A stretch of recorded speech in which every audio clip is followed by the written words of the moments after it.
Namaste to all of you present over here. This is Mahi. And today आपको मैं explain करना चाहूँगी mechanism of enzyme action. लेकिन उससे पहले मैं ये बताना चाहूँगी कि एंजाइम क्या होता है। तो एंजाइम क्या होता है? एंजाइम एक कैटलिस्ट है, ये एक और बायो कैटलिस्ट है जो कि किसी भी बायोकेमिकल रिएक्शन में ये एक्टिवेशन एनर्जी को लोअर डाउन करके वो वेलोसिटी को, उस पर्टिकुलर रिएक्शन के वेलोसिटी को एक्सेलरेट कर देता है। तो एक्टिवेशन एनर्जी क्या होती है? एक्टिवेशन एनर्जी वो होती है जो पर्टिकुलर किसी भी रिएक्शन को इनिशिएट करने के लिए जो हमें एनर्जी की रिक्वायरमेंट होती है, उसको एक्टिव करने के लिए हमें जो एनर्जी की रिक्वायरमेंट होती है तो वो होता है एक्टिवेशन एनर्जी। ठीक है, तो उसी पर्टिकुलर एनर्जी को ना जो हमारा एंजाइम है वो लोअर डाउन कर देता है और उस पर्टिकुलर बायोकेमिकल रिएक्शन की वेलोसिटी को बढ़ा देता है। तो वो पर्टिकुलर काम होता है ओवरऑल एंजाइम का।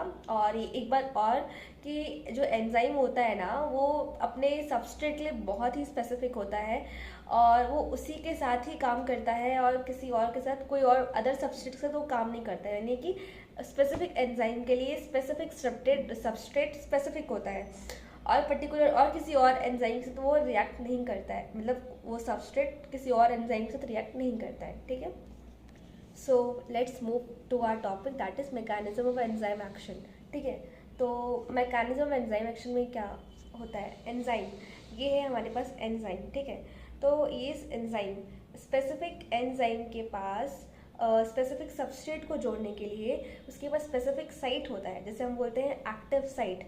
ठीक है, तो ये क्या है? एक्टिव साइट है। एक्टिव साइट में आके क्या जोड़ता है? एक्टिव साइट में आके सबस्ट्रेट जोड़ता है। जहाँ पर सबस्ट्रेट आके जोड़ता है, सबस्ट्रेट जोड़ने पर एक्टिव साइट में एंजाइम के एक्टिव साइट में आके जब सबस्ट्रेट जुड़ता है तो उसे हम क्या बोलते हैं? उस पर्टिकुलर स्ट्रक्चर को हम क्या बोलते हैं? Enzyme substrate complex.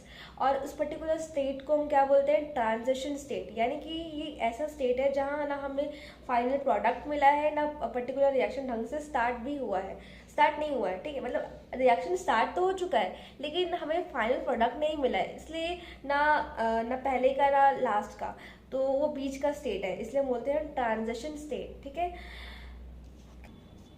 जैसे ही एंजाइम के साथ सबस्ट्रेट जुड़ता है तो वो क्या कर देता है? एंजाइम हमारा एक्टिवेशन एनर्जी को लोअर डाउन कर देता है और हमारे रिएक्शन को फास्ट कर देता है। ये जो सबस्ट्रेट है हमारे एंजाइम के साथ बहुत ही टाइटली बाउंडेड है, तो इस बात का एंजाइम लाभ उठाता है और एंजाइम इसके सबस्ट्रेट के इंटरनल स्ट्रक्चर्स के केमिकल स्ट्रक्चर्स में काम करता है और केमिकल बॉन्ड्स को ब्रेक डाउन करता है। और अगर केमिकल बॉन्ड्स टूट गए तो ऑब्वियसली उसके जो मॉलिक्यूल्स एक दूसरे से कनेक्टेड है, इंटरेक्टेड है विद द बॉन्ड, अगर बॉन्ड ही टूट गए तो ओवरऑल मॉलिक्यूल्स भी क्या हो जाएंगे? सेपरेट आउट हो जाएंगे ऑब्वियसली।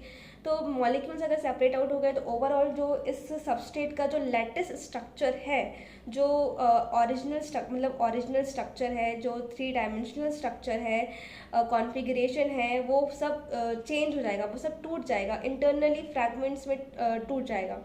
फाइनली क्या प्रोडक्ट मिलता है हमें इस पर्टिकुलर ओवर मैकेनिज्म में? तो ये जो सबस्ट्रेट है वो फाइनली जाके इस पर्टिकुलर एंजाइम से फ्री हो जाता है इन फॉर्म ऑफ प्रोडक्ट। ठीक है, प्रोडक्ट मिलता है हमें और एंजाइम फ्री हो जाता है और एंजाइम अभी भी रेडी होता है किसी दूसरे स्पेसिफिक सबस्ट्रेट के साथ काम करने के लिए। दूसरा सबस्ट्रेट नहीं होगा, वो उसी का स्पेसिफिक एंजाइम की स्पेसिफिक सबस्ट्रेट ही होगा।